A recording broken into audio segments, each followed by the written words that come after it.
জানেন কি, একটু ভালো ব্যবহার আর মুখের একটু মিষ্টি হাসি অনেকের কষ্ট কমিয়ে দিতে পারে। আমরা হয়তো সব সময় টাকা পয়সা দিয়ে মানুষকে সাহায্য নাও করতে পারি, কিন্তু আল্লাহ তাআলা বলেছেন যে ভালো একটু ব্যবহার করো, সেটাও তোমার সাদাকা হিসেবে গণ্য করা হবে।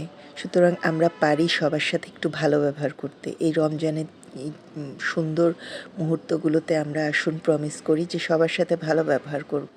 কখনোই উচ্চস্বরে কথা বলবো না, বিশেষ করে মা বাবার সঙ্গে। ছোট বাচ্চাদের ভালোবাসবো, বড়দের সম্মান করব। আর যার যেটা প্রাপ্য সেটা তাকে বুঝিয়ে দিব। কারো রিজিক আমরা মেরে দিব না, কারো কোনো এতিমের হক আমরা মারব না। আমরা যতটুকুন সামর্থ্য আছে তার মধ্যে আমরা সবাইকে সহযোগিতা করব। অল্প করে হলেও, কিছু না পারি অন্তত কাঁধে হাত রাখতে পারবো। একটা এতিমের মাথায় হাত রেখে দেখবেন এতিমের চোখে কি সুন্দর খুশির জল চলে আসে। ভালো থাকবেন সবাই, সুস্থ থাকবেন, নিজের যত্ন নেবেন আর সবসময় হাসি মুখে বলবেন আলহামদুলিল্লাহ।